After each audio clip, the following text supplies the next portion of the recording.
waktu itu benar-benar sulit gitu.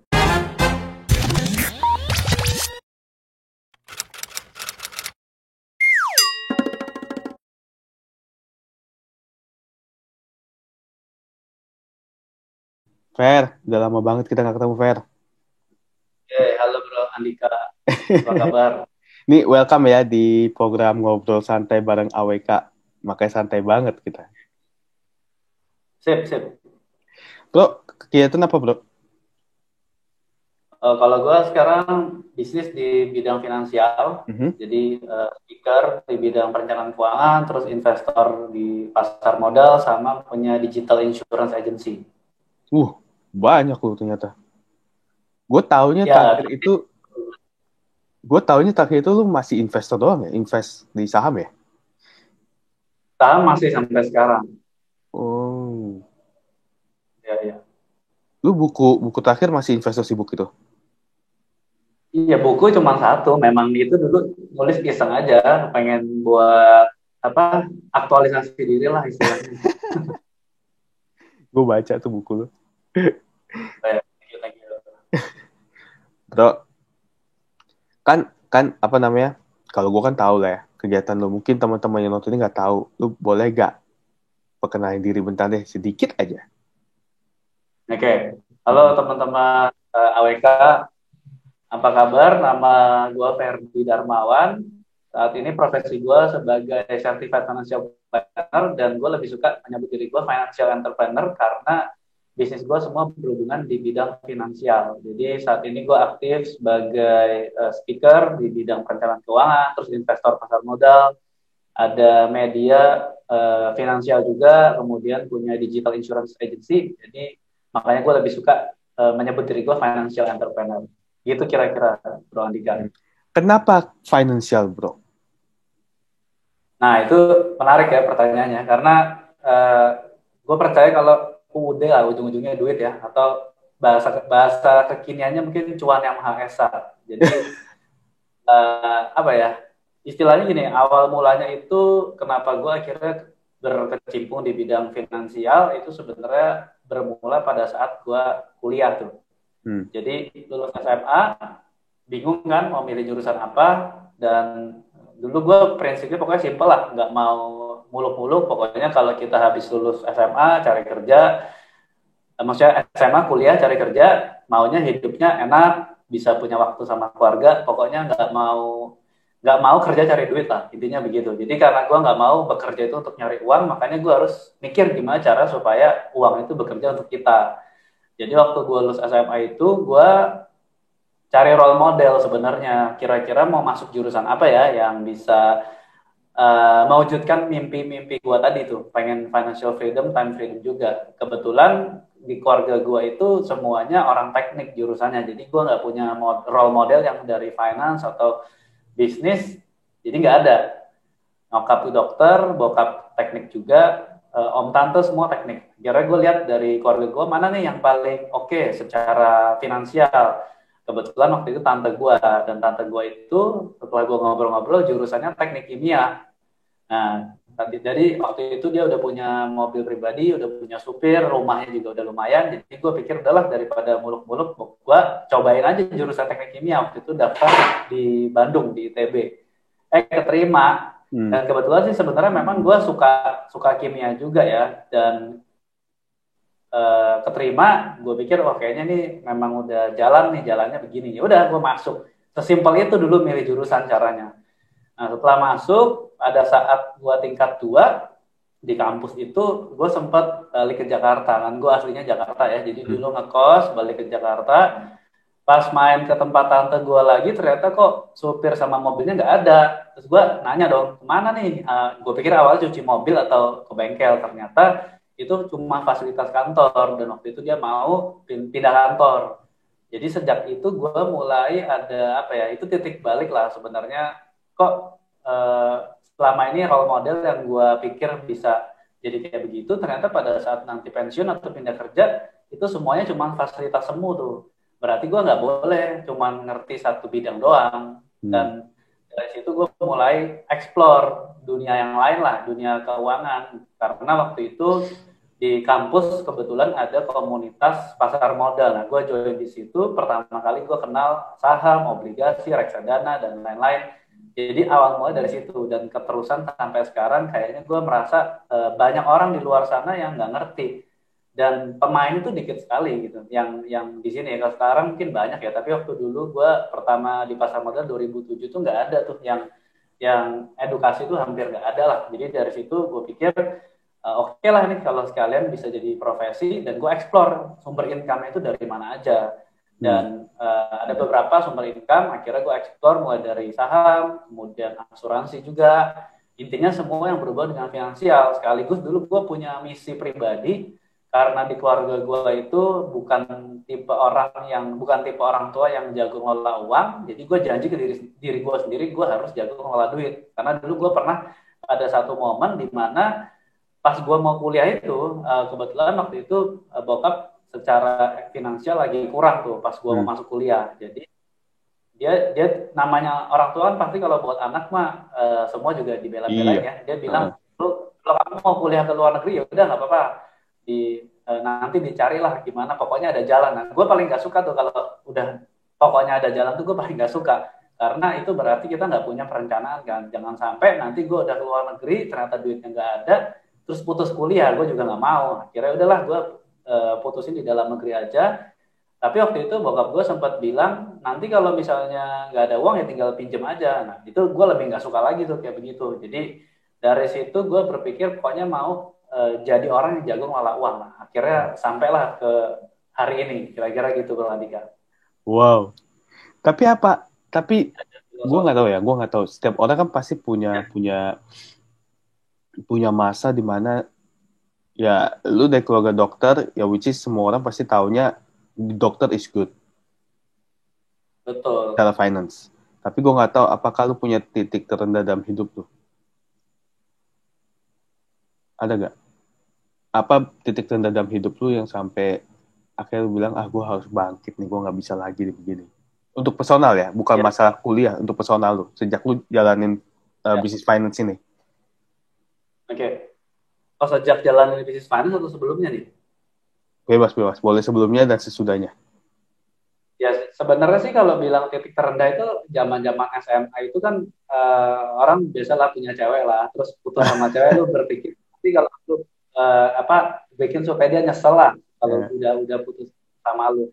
Itu sih sebenarnya ada juga faktor itunya. Jadi bagaimana mentransformasi energi. Tadi satu sisi kan dari sisi finansial, tapi yang soal diputusin pacar itu trigger tambahan lah. Jadi lebih semangat mentransformasi tadi yang negatif jadi positif. Tapi untungnya sih kalau secara finansial, gue lahir di keluarga yang ya boleh dibilang nggak terlalu berkekurangan, tapi ya biasa aja. Jadi pokoknya bisa lah.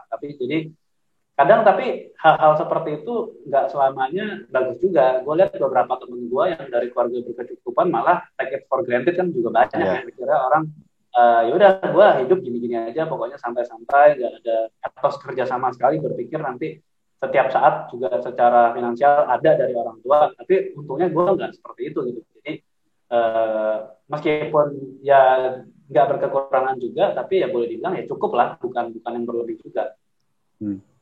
Itu sih bro. Tapi lucu ya, lu kerja di finance berarti lu orangnya serius banget ya? Straight to the point berarti?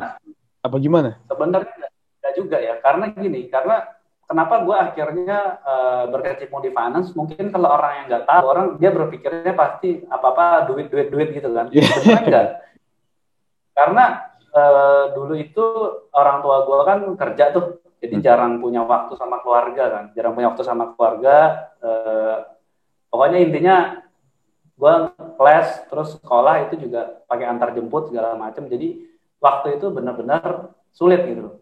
Nah dari situ gue melihat gimana caranya nanti kalau gue udah berkeluarga gue nggak mau kayak begini. Gue mau punya waktu, intinya suka-suka gue mau ngapain, mau gue nonton kayak siang-siang, mau tidur siang, mau kemana, pokoknya suka-suka gue. Ternyata untuk mendapatkan hal yang simpel itu caranya sulit banget dan ujung-ujungnya duit tadi. Jadi yang gue lakukan ini demi supaya kita bisa dapetin waktu untuk lakuin apa yang gue mau. Dan perjalanan menuju mendapatkan waktu itu sesuatu yang simpel tapi dapetinnya susah banget. Nah itu sih sebetulnya motivasi utamanya. Jadi kalau dibilang serius banget sebenarnya ya biasa aja sih sebetulnya. Biasa aja menurut lo gitu ya. Bro, Gue sih bisa aja. Yang lebih serius banget mungkin banyak. bro, lu kan lagi bangun komunitas ya? Iya Komunitas apa benar. sih? Gue lihatnya kemarin lebih ke arah insurance, betul ya? Ya, yang Power of One Network itu sebetulnya adalah support system yang gue bangun untuk bantu orang punya misi gue punya 1 miliar pertama lah. Karena banyak banget anak muda sekarang ini kan lagi zamannya bisnis online sama investasi ya. Karena makin banyak perusahaan fintech yang booming, terus reksadana, saham, peer-to-peer, dan lain-lain. Jadi gue melihat banyak anak muda tuh yang nggak sadar, dia berpikir kalau investasi itu cara yang bikin orang cepat kaya dengan modal kecil cepat kaya. Padahal kenyataannya nggak seperti itu gitu. Jadi orang kalau punya penghasilan duit lebih dikit itu langsung dipikirannya adalah invest dan berpikir invest itu cara paling cepat kaya. Padahal kita back to logik aja ya. Sebetulnya kalau orang misalnya jago banget nih satu tahun dia trading bisa sebulan katakanlah 2% aja ya. Kalau udah jago banget berarti kan setahun 25 tuh untuk dapetin income 10 juta aja itu butuh modalnya gede banget. Bayangin kalau orang invest cuma dengan modal 100.000, 1 juta, mau sampai kapan? Nah, faktor sebenarnya adalah ya harus naikin income, bukan cuma invest doang. Invest itu perlu, tapi income itu juga harus ditingkatkan. Nah, komunitas itu gue bentuk supaya bantu orang kalau mau naikin income, plus belajar juga gimana ngelola kalau dia udah punya banyak uang. Itu sih komunitas yang gue buat. Invest. Dan lewat digital marketing. Oh, lu gabungin berarti ya? Ya, gitu. Karena selama ini gini, orang itu kalau di industri asuransi, kebanyakan orang itu kan jualannya hard selling. Jadi biasanya cara mainnya kan teman lama, udah lama nggak kontak kan, apa kabar bro? Itu biasa kalau nggak nawarin MLM, pinjam duit, kalau nggak nawarin asuransi kan. Lagu lama lah. Nah, kalau cara seperti itu ya mungkin bisa juga ya kalau namanya orang. Jadi orang belinya karena nggak enak karena terpaksa biar lu cepet pergi gitu kan, cara tradisional. Tapi gue lihat, gue pribadi tuh nggak suka cara begitu. Makanya gue mau explore cara yang lain dengan cara kita bangun ini dulu, edukasi dulu, bangun trust. Pakai sales funnel lah ya kalau bahasa digital marketingnya. Jadi dari sales funnel itu kita giving value dulu, cari orang yang memang peduli sama masa depan. Selama ini orang kalau di asuransi kan postingannya kan nakut-nakutin orang, terus jelasin pokoknya itu yang nggak enak lah ya. Tapi sebetulnya asuransi itu bagus dan ada cara ngitungnya, ada ilmunya, dan income itu besar banget dibandingin saham, reksadana. Asuransi itu yang terbesar lah. Kalau gue udah riset kan, karena gue udah pernah cobain kan, misalnya jadi broker saham, broker properti, affiliate marketing, misalnya jualan produk digital, dropship, semua udah gue coba, dan paling gede itu asuransi karena ratusan persen income-nya. Cuman cara jualnya paling susah. Nah justru di sini tantangan tersendiri nih buat gue karena paling susah dan income-nya besar dan pemainnya nggak ada, boleh dibilang yang pakai digital marketing. Nah, makanya gue masuk. Gitu bro kira-kira. Menurut lu investasi itu apa? Nah, investasi itu kita artinya menyisihkan sebagian dari penghasilan kita untuk konsumsi masa depan. Karena kan sekarang kan, karena kan sekarang kan banyak banget tuh orang yang masuknya ke invest, apalagi anak-anak muda ya. Ada masuknya investasi saham kayak soal beli perusahaan lah, bisa menggunakan berbagai macam aplikasi. Bahkan sekarang juga investasi menggunakan cepet 100.000 lah. 100.000 bisa ya, 10.000 juga ada yang bisa sekarang. Nah itu worth it gak sih mereka begitu masuk begitu? Ya kalau kembali lagi ke tujuan utamanya apa? Kalau gue selalu ibaratkan kita anggap aja kayak kita makan lah, kita makan nasi, boleh nggak makan nasi 1 sendok? Ya boleh aja kan, suka-suka orang kan. Tapi pertanyaannya apakah makan nasi 1 sendok itu bikin kenyang? Apakah itu bergizi kan? Enggak. Tapi kalau ditanya boleh apa enggak, ya boleh. Karena nyoba kan namanya. Sama, investasi juga sama. Kita belajar investasi 100.000, 10.000, 1 juta, silahkan. Tapi itu dalam koridor kita lagi belajar. Nyobain gimana sih rasanya transaksi, gimana sih caranya dapat laporan investasi itu gimana. Tapi apakah ada gunanya dalam jangka panjang? Menurut gue enggak. Kenapa? Karena investasi seperti itu ya bukan investasi, lebih ke arah belajar. Investasi yang benar itu harus kita hitung mau target nominalnya berapa dan mau dicairin kapan. Jadi lebih ke arah untuk mencapai tujuan masa depan, misalnya mau merit, mau nyekolahin anak, mau pensiun, mau buat umroh atau mau buat kemana jalan-jalan. Jadi lebih ke situ, baru nanti kita hitung butuh bulanannya itu berapa sih untuk capai target yang tadi kita mau. Baru dari situ kelihatan nih kekurangan income gue berapa. Nah, gue harus kejar income itu supaya tujuan keuangan gue tercapai. Begitu. Lebih ke arah sana berarti ya. Ya, jadi untuk mencapai tujuan keuangan itu step nyari keuntungan.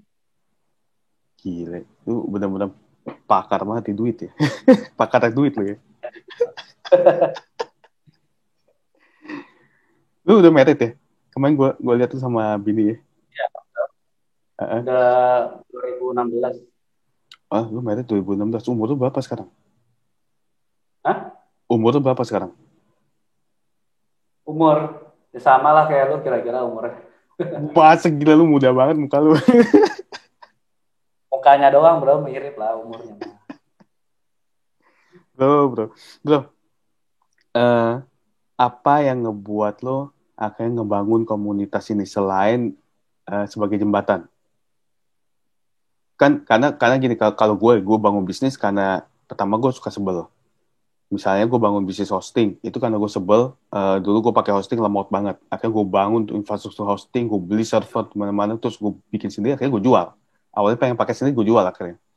Terus gue bikin lagi education, karena gue pikir gue punya ilmu yang harus gue bagiin.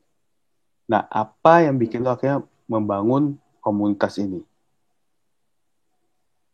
Mirip sih alasannya kayak lu satu ada rasa kesel karena industri finansial terutama asuransi itu banyak mayoritas gue bilang mayoritas ya karena isinya orang-orang yang menurut gue nggak kompeten gitu secara finansial jadi cuman ngejar untung pribadi terus nggak ngerti produknya nggak ngerti cara mainnya itu satu yang kedua untuk masa depan itu kompetisi dari luar Indonesia itu kan makin banyak juga tuh bakal masuk ke Indonesia nah itu salah satu strategi yang gue buat supaya ya lokal juga bisa bisa tetap ikut naik ngerasain lah profit dari industri ini karena industri finansial ini lagi di masa trending banget apalagi dengan adanya fintech ini dan literasi keuangan juga makin bagus koneksi internet juga makin bagus ditambah di pandemi ini malah ya puji Tuhannya bisnis gue malah hampir naiknya bisa hampir 2 kali lipat gitu loh gara-gara pandemi di saat orang lain malah turun karena ya satu makin aware tentang financial planning dan semuanya gue udah prepare serba digital ada poin positifnya di situ jadi kalau ditanya dasarnya apa ya sama ada rasa nggak puas lah dengan apa yang terjadi di industri ini sekarang. Oh wow, gue tertarik banget tuh dengan komunitas. Lu berapa lama ngebangun itu? Bangunnya udah lama bro dari 2013 jadi nggak dari 2013? ya, jadi gue start mulai jalankan distributor produk asuransi itu di 2013. Tapi kan baru belajar kan, explore kayak gimana, marketnya gimana, orang-orangnya seperti apa, kompetitornya gimana. Dan baru mulai kelihatan bentuknya itu yang gue bikin ini mungkin di 2018 kali. Jadi 5 tahun lah kurang lebih. Nah dari 2018 sampai sekarang yang udah mulai ngerasain manfaatnya. Karena selama ini gue lihat contoh gue kan dulu berangkatnya juga sama kayak lu ya dari affiliate marketer lah ya main clickbait main AdSense pokoknya ya zaman jahiliyah dulu itu lah ya itu sampai dropship juga sama itu bagus cuman ya tadi kalau kita belajar funnel itu cuman front end-nya doang kalau nggak ada back end dengan semakin banyaknya orang iklan SEO juga makin susah akhirnya margin kita tipis banget dan mengarah ke rugi gitu loh. Jadi harus ada back end-nya yang bisa bikin jangka panjang. Sama seperti sekarang, karena lagi tren influencer kan. Influencer itu kan sebenarnya cuman traffic aja. Tapi ujung-ujungnya aktif income juga kalau dia nggak bangun funnel dan dia nggak punya back end produknya kan. Sama aja. Makanya jadi dengan ada untungnya lah kita belajar digital marketing udah lama. Sekarang trennya startup sama influencer. Mereka mungkin nggak ngerti funnel digital marketing kan, jadi cuman gedein traffic depan tapi bingung gimana monetize-nya. Iya. Ya itu sih yang gue. Jadi gue kayaknya dari hulu ke hilir tuh dapat semua. Dari sebagai influencer gue dapet, kadang-kadang jadi speaker, online course gue ada, webinar ada, sama back end-nya dari komunitas itu. Tapi lu kenceng lu ya, lu gila, lu naikin follower lu kenceng banget di IG. Gue Ya, waktu gue follow lu itu masih berapa tuh, masih ribuan ya? itu setahun lah itu gue kerjain itu benar-benar konsisten. Setiap hari lu posting apa setiap berapa menit? Hari awalnya setiap hari. Cuman kalau pas belakangan ini lagi ada banyak sibuk, kadang-kadang ya seminggu 3 kali gitu. Cuman diusahakan setiap hari. Tapi emang benar-benar full ini ya, full konten ya, jadi nggak ada kehidupan pribadi situ ya. Kalau gue lebih seneng kayak gitu sih, kan orang beda-beda ya. Iya. Jadi kehidupan pribadi kadang-kadang masuk di story tapi sedikit aja. Karena gue kurang nyaman aja kalau kehidupan pribadi. Cuman ya balik lagi lah itu Ke orang style sih. setiap orang. Iya. Iya. Terus gue juga ngeliat nih lu bangun Halo Duit, itu apa, platform kah? Apakah? Nah, Halo Duit itu kan ada IG gue ada 3 ya berarti. Halo Duit, Power of the Network, sama yang apa namanya personal. Fungsinya sih bedanya gini, kalau yang Halo Duit itu lebih mengarah ke orang-orang yang benar-benar newbie, yang dari nol, yang maksudnya yang mungkin baru apa first jobber, fresh graduate, dan itu juga media untuk endorse produk keuangan tapi netral. Kadang kan beberapa produk keuangan kalau misalnya dia tahu nih gue ada kontrak sama perusahaan asuransi tertentu kan kadang nggak mau nih. Nah itu berarti gue endorse-nya di Halo Duit. Jadi produk apa perbankan, produk apa pasar modal itu gue bisa endorse di situ. Plus buat edukasi juga, bridging lah. Lalu yang Power of One Network yang mengarah ke komunitas yang digital insurance gue. Kalau yang personal itu lebih ke arah levelnya intermediate ke advance lah kalau itu. Berarti lu tarik ya masing-masing. Lu kumpulin untuk masuk ke apa, Power Network. Secara funnel gitu Iya, kan. funnel. Secara nggak langsung begitu ya. Tapi dengan angle beda-beda ya. Kadang kan ada orang yang senang dari media netral, ada juga yang orang senang dari personalnya. Itu sebetulnya kalau ditanya kayak begitu, jawabannya itu awalnya ya dari lagi ngetes strategi sih sebetulnya awalnya. Cuman tiga-tiganya ternyata jalan ya gue terusin. Jadi awalnya gue ngetes mana yang lebih works nih, pakai pendekatan netral media apa, public account atau personal, atau langsung tembak to the point tuh namanya. Itu gue tes, ternyata tiga-tiganya oke. Cuman orangnya karakternya beda-beda ya udah. Jadi akhirnya tiga-tiga jalan deh. Gila ya, gila niat banget ya. Tapi ada bro yang udah sampai 1 miliar member tuh. Apa 1 miliar? Ada yang sudah mencapai 1 miliar. Oh banyak di tempat gue banyak yang udah capai 1 Banyak. miliar. Banyak. 1 miliar per tahun ya, banyak. Iya, 1 miliar per tahun. Banyak bro. Grup, Mungkin puluhan lah. Grup apa personal?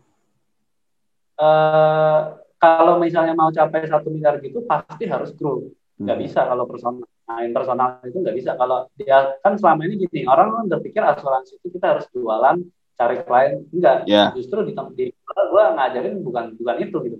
Jadi kita jalankan bisnis ini sebenarnya kita bangun network kan, bangun jaringan. Ya, semua bisnis pada dasarnya kan bangun jaringan. Betul. Ya misalnya kita sebut merek aja lah, Starbucks, Alfamart, Indomaret. Kan orang kadang kalau orang awam nggak mikir ngapain sih Indomaret sama Alfamart jualan apa barang toko kelontong, apa bedanya sama Carrefour atau apa Hypermart gitu. Kalau secara kasat mata orang awam pasti melihatnya Hypermart sama Carrefour lebih keren dibanding Indomaret sama Alfamart. Tapi kalau kita bicara volume penjualan sama bargaining power nih ke supplier, itu Indomaret sama Alfamart pasti lebih menang karena dia bisa masuk ke pelosok-pelosok. Udah dia volume belinya lebih gede, marginnya juga lebih gede. Nah, dengan konsep itu sebetulnya yang gue lakukan dengan membangun jaringan itu ya sama. Kebetulan produknya adalah produk keuangan, dan produk keuangannya kenapa pilihnya life insurance, karena itu komisi paling gede. Kalau properti kan kecil banget, komisi cuma 1%, 2%, nggak bisa gue bangun jaringan. Saham juga sama kan, di bawah 1%, reksadana juga sama. Jadi cuma produk life insurance doang yang bisa kita bangun jaringan seperti itu. Tinggal bagaimana nih cara duplikasinya. Jadi ketika gabung, bukan disuruh jual, tapi lebih ke arah ketika dia gabung, gue maunya dia itu jadi konsultan keuangan buat lingkar satunya dia. Misalnya ada berapa lah, 25-30 keluarga sekitar dia, itu dia yang handle tuh klien-kliennya itu. Tapi sebenarnya bukan untuk cari nasabah, lebih ke arah ya pokoknya gue harus ngerti supaya sekitar gue tuh aman. Setelah itu tahun kedua, tahun ketiga bebas, mau jualan boleh, enggak juga nggak apa-apa karena fokusnya adalah membangun jaringan. Nanti orang barunya itu yang kita fokuskan untuk cari apa ya, untuk jadi konsultan buat keluarga dia. Jadi lebih ke arah kayak komunitas jatuhnya. Dan dari situ udah kita bantu orang dapat duit. Itu yang menarik sih. Ditambah digital marketing, ditambah dengan personal branding, ya hasilnya bisa eksponensial. Gue pernah akses ke situs lo, PowerPoint, Power Network ini. Yang menariknya dari situs ini adalah begini. Waktu gue join dengan 3 bros, itu beda-beda, bro. Dengan apa? 3 browser. Oh. Jadi, orang yang tampil tuh beda-beda. Ya. Kayak agent-agentnya. Right? Nah, berarti di dalam Power Network ini, lu ngebangun bahwa bukan cuma jualan produk keuangannya aja, tapi lu bisa dapetin duit dari web tersebut juga. Karena yang gue lihat ada sistem affiliate-nya juga, kan? Ya. Ya, ada sistem affiliate-nya. Tadi lu bilang benar, bro. Jadi satu kelebihan ketika gabung ke sini, akan ada beberapa orang, yaitu nggak sembarang orang tuh yang gue masukin ke rotasi itu ya. Jadi ada kriterianya, karena kalau sembarang nanti dapat orang prospek bisa ngamuk-ngamuk kalau orangnya nggak menguasai kan. Jadi ada kriteria tertentu yang gue buat di tim gue supaya dia bisa masuk rotasi. Jadi benar yang lu bilang, ketika gabung ke sini, meskipun nantinya dia masing-masing personal branding, tapi gue juga akan bantu mereka untuk datengin traffic sebenarnya. Karena kan SEO-nya juga udah lumayan kenceng nih dari artikel. Kita juga ada dari gue ada budget iklan untuk promo untuk semua tim gue. Jadi ada kemungkinan dia bisa dapat klien secara cuma-cuma atau dapat partner baru secara cuma-cuma. Itu yang nggak ada di orang lain lah, nggak ada yang bikin kayak begitu. Setuju. Gue setuju. Itu yang nggak ada di orang lain. Nanti lo risetnya dalam banget ya, sampai bisa tahu buka 3 browser orangnya beda-beda karena jarang kalau nggak dikasih tahu. Iya, gue tipe riset, Bu. Jadi gue kalau ketemu satu sistem, gue pasti ngeriset sampai ke dalam-dalamnya. Karena gue suka dengan sistem. Gue suka sekali bermain dengan sistem. Makanya gue banyak banget bantu perusahaan tuh di bagian sistem, O2O, sistem, bisnis sistem, dan lain-lain sistem, all about sistem gitu. Dan waktu gue bangun bisnis pun, step awal yang gue bangun adalah sistem. Sistem bisnis kita. Kayak lo kan ngebangun sistem dulu. Iya. Nah, ini yang banyak orang nggak kepikiran. Mereka taunya bangun bisnis tuh ya udah gue punya produk gue jual, gue punya produk ya gue jual. Akhirnya jadi pedagang bukan pebisnis. Dagang aja tiap hari jual aja. Ya kan, begitu duit masuk ya nggak tahu tuh duitnya dipakai buat apa. Tahu udah habis. Iya kan? Nah, itu sering banget gitu. Makanya di acara ngobrol bareng santai AWK ini gue banyak datengin teman-teman kita yang ternyata hampir rata-rata mereka bangun bisnis adalah bangun sistemnya dulu. Ya, nah ini akhirnya ngebuka teman-teman yang lain yang nonton, banyak testimoni yang dapat. Gue banyak banget deh, ada yang tentang thank you coach gitu kan ya, akhirnya ngebuka wawasan saya. Bahkan ada yang cerita dari videonya siapa ya? Oh, si Ryan, lu tau Ryan nggak? Ryan Cristo Muljono. Yeah. Dari videonya dia ada salah satu penonton gua yang udah terpuruk banget kondisinya, bener-bener minus, dan dapat ide untuk memulai bisnis dari meja makan. Gara-gara si Ryan cerita dia mulai bisnis dari meja makan, digital agency-nya. Dari situ, mantap. Dari situ, wah, gue nggak nyangka, gue awalnya cuma iseng doang buat acara ini. Ternyata bisa membuat ini ya, bisa menyemangatin orang. Nah, lu salah satu mungkin ya, gue nggak tahu, mungkin yang nonton ini akan terinspirasi dengan lu untuk jalanin yang which kita tanda kutip insurance udah jelek sekali, right? Benar ya. Karena metode yang mereka jalani itu ya kayak lo bilang, mayoritas hard selling. Metode kolonial. Metode kolonial. Bahkan beberapa klien gue juga ada yang insurance, bro. Dari personal gue, AWK Academy misalnya ya, itu yang ngundang juga ada yang personal. Dari digital agency gue banyak yang buat web untuk insurance, tapi rata-rata ya begitu, hard selling semuanya. Nggak ada yang ngebangun komunitas. Betul. Jadi personalnya bawa company, misalnya dari perusahaan A, ke company profile gitu, kalau mau kontak ke sini, kayak gitu bro. Ya dia jadi kayak billboard lah ya.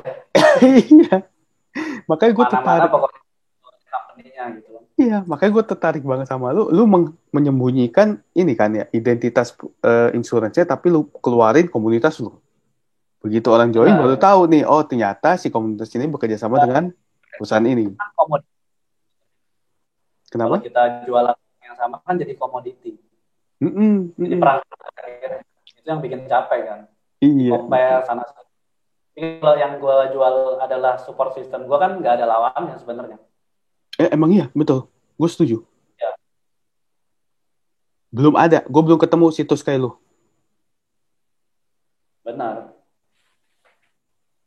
Belum ada, emang belum ada di Indonesia kayaknya.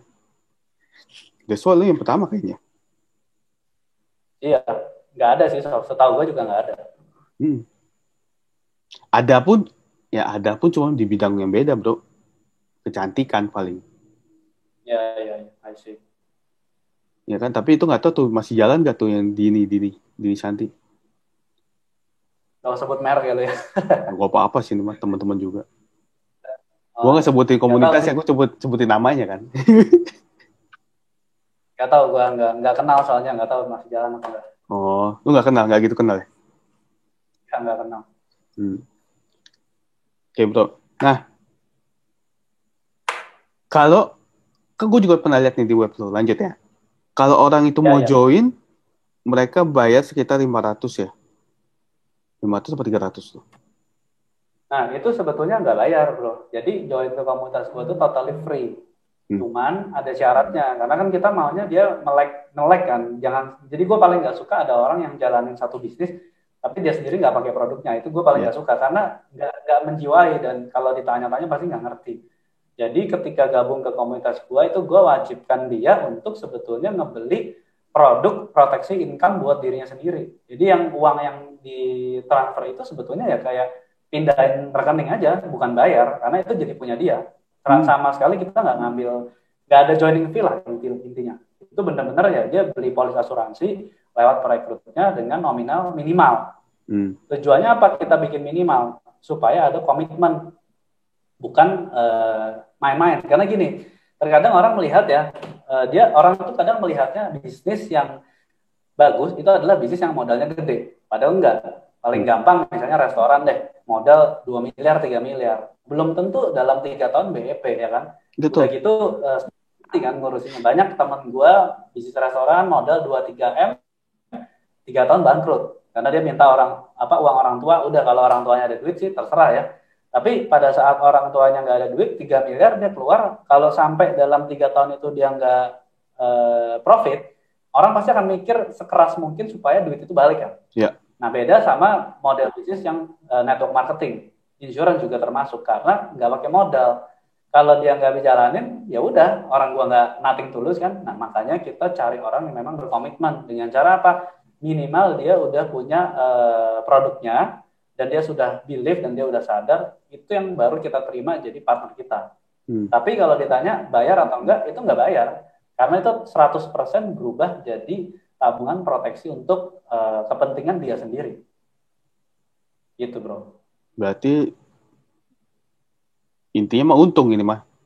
Untung-untungnya untung. Intinya benar udah join, ibaratnya gini aja gampangnya. Dia beli polis asuransi plus lah. Kalau di tempat lain cuma dapat polisnya doang, kalau di sini dapat fasilitas, dapat komunitas dan Dapat duit. license dalam untuk jalanin dapat duit. Gitu. Itu paling penting kan, dapat duit. Iya, jadi kalau bahasa bahasa apa ya bahasa bahasa marketingnya irresistible offer lah, belajar Iya. dari situ. Ini keren nih komunitasnya nih. Ntar gue pasang ya linknya ya. Ya boleh bro, thank you. Bro, thank you banget. Lu udah mau join sini.